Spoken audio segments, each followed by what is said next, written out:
Welcome to War Bios, the podcast that delves into the most pivotal battles in history, where strategy, tactics, and leadership are put to the ultimate test. I'm your host, General Biography, and today we're going to explore one of the most daring and decisive amphibious assaults in modern military history, the Battle of Inchon, fought in September 1950 during the Korean War. The Battle of Inchon was a masterclass in bold planning, precise execution, and adaptability under fire. It's a story that will take us from the strategic mind of General Douglas MacArthur to the muddy, blood-soaked beaches of Inchon, where brave men clashed in a desperate bid for control of the Korean peninsula. In the aftermath of World War II, the Korean peninsula was divided along the 38th parallel, with Soviet-backed North Korea to the north and American-supported South Korea to the south. This fragile peace was shattered on June 25, 1950, when North Korean forces, backed by China and the Soviet Union, crossed the border and invaded South Korea. The United Nations, led by the United States, quickly came to the aid of South Korea, and a brutal seesaw conflict ensued. As the summer of 1950 wore on, the North Korean army pushed deep into South Korea, capturing key cities such as Seoul, the capital, and Busan, a vital port city in the southeast. The defenders were driven back towards the southern tip of the peninsula, where they established a precarious perimeter around the city of Busan. This was the beginning of what would become known as the Busan Perimeter, a 140-mile-long defensive line that would be the last bastion of resistance against the North Korean onslaught. The challenges facing the defenders were daunting. The North Korean army was well-trained, well-equipped, and highly motivated, with a strong ideological commitment to reunifying the peninsula under communist rule. In contrast, the South Korean army was still in its infancy, lacking the training, equipment, and experience to effectively counter the North Korean onslaught. Despite these challenges, the defenders of the Busan perimeter held firm, thanks in large part to the leadership of General Walton Walker, a seasoned American commander who had fought in World War II. Walker's determination and tactical acumen helped to stabilize the front lines, buying time for reinforcements to arrive from the United States. One of these reinforcements was the 1st Marine Division, which arrived in Busan on August 2, 1950. The Marines were a game-changer on the battlefield, bringing with them a level of training, discipline, and combat experience that would prove decisive in the battles to come. As they took up positions along the Busan perimeter, the Marines began to push back against the North Korean army, slowly but surely gaining ground.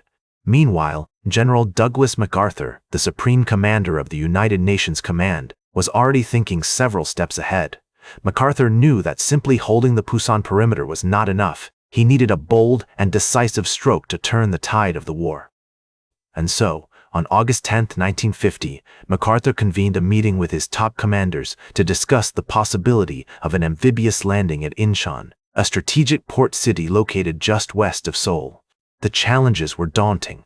The harbor was heavily fortified, the tides were notoriously unpredictable, and the enemy was dug in and waiting. But MacArthur was undeterred, driven by his conviction that a bold stroke could turn the tide of the war. As he pored over maps and intelligence reports, MacArthur became increasingly convinced that Inchon was the key to unlocking the North Korean defenses. The strategic vision of General MacArthur, the bravery and sacrifice of the troops, and the cunning of the enemy all combined to create a perfect storm of conflict. The Inchon landing was a masterclass in military strategy, with MacArthur's plan calling for a surprise attack on the heavily fortified port city located just west of Seoul. The goal was to catch the North Korean army off guard, exploiting the weak points in their defenses and creating a beachhead that would allow the United Nations forces to push deep into enemy territory. As the invasion force approached Inchon, the troops were filled with a mix of excitement and trepidation. The Marines, who would lead the assault, had been training for months, honing their skills in amphibious warfare and preparing for the challenges they would face on the beaches of Inchon. The Navy, meanwhile, had assembled a formidable fleet, with warships, landing craft, and support vessels all playing a critical role in the operation. On September 15, 1950, at 6:30 a.m., the invasion began, as a barrage of naval gunfire and aerial bombing pounded the North Korean defenses. The Marines, led by General Oliver P. Smith, stormed ashore, facing fierce resistance from the enemy. The fighting was intense, with both sides suffering heavy casualties, but the Marines slowly began to gain ground, securing key objectives such as Womito Island and the Inchon waterfront. As the day wore on, the United Nations forces made steady progress, pushing deeper into the city and overcoming pockets of resistance. The North Korean army, caught off guard by the sudden attack, struggled to respond effectively, and their defenses began to crumble. The success of the Incheon landing was due in large part to the meticulous planning and preparation that had gone into the operation. MacArthur's staff had spent months gathering intelligence, studying the tides and terrain, and rehearsing the assault. The troops, meanwhile, had been trained to perfection, with each man knowing his role and responsibilities in the battle plan. One of the key factors that contributed to the success of the Inchon landing was the use of naval gunfire support. The United States Navy had assembled a powerful fleet, with cruisers, destroyers, and battleships all playing a critical role in the operation. The naval guns provided a withering barrage of fire, pounding the North Korean defenses and helping to clear a path for the Marines as they stormed ashore. Another crucial factor was the role of air power. The United States Air Force and Navy had assembled a formidable array of aircraft, including fighter bombers, transports, and reconnaissance planes. These aircraft provided close air support, bombing and strafing enemy positions, and helping to disrupt the North Korean command structure. As the battle raged on, the United Nations forces began to push deeper into enemy territory, exploiting the weaknesses in the North Korean defenses. The Marines, supported by troops from other nations, including South Korea, Britain, and Canada, advanced rapidly, securing key objectives such as Kimpel Airfield and the city of Seoul. The capture of Seoul, which fell on September 25, 1950, was a major turning point in the war. The city, which had been the capital of South Korea before the North Korean invasion, was a symbol of national pride and identity. Its recapture was a huge morale boost for the South Korean people, and it marked a significant shift in the balance of power on the peninsula. The bold planning, precise execution, and adaptability under fire that characterized this operation will be studied by military historians for generations to come. The capture of Seoul, which fell on September 25, 1950, marked a significant turning point in the war. The city, which had been the capital of South Korea before the North Korean invasion, was a symbol of national pride and identity. Its recapture was a huge morale boost for the South Korean people, and it marked a significant shift in the balance of power on the peninsula. As the United Nations forces secured Seoul, they began to push northwards, pursuing the retreating North Korean army. The advance was rapid, with the Marines and other troops facing limited resistance as they moved deeper into enemy territory.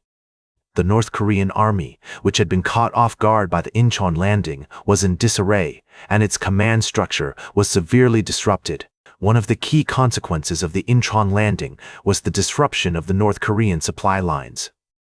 The capture of the port city of Inchon and the subsequent advance on Seoul had cut off the North Korean army's main supply route, leaving it without access to vital supplies of food, ammunition, and fuel. This had a devastating impact on the North Korean army's ability to fight, and it played a significant role in its eventual defeat. Another important consequence of the Inchon landing was the boost it gave to the morale of the South Korean people.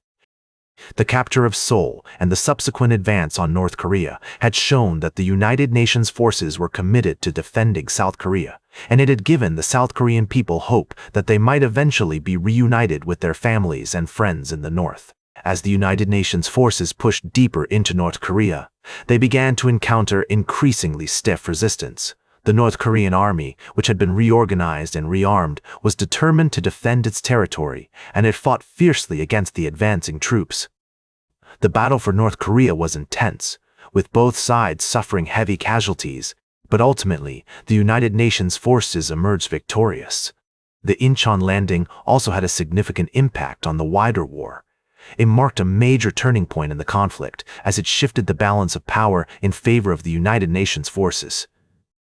The capture of Seoul and the subsequent advance on North Korea had shown that the United Nations forces were capable of defeating the North Korean army, and it had given them the momentum they needed to push forward. In the aftermath of the battle, General Douglas MacArthur, the commander of the United Nations forces, was hailed as a hero. His bold plan to land at Inchon had been a masterpiece of military strategy, and it had paid off in spectacular fashion.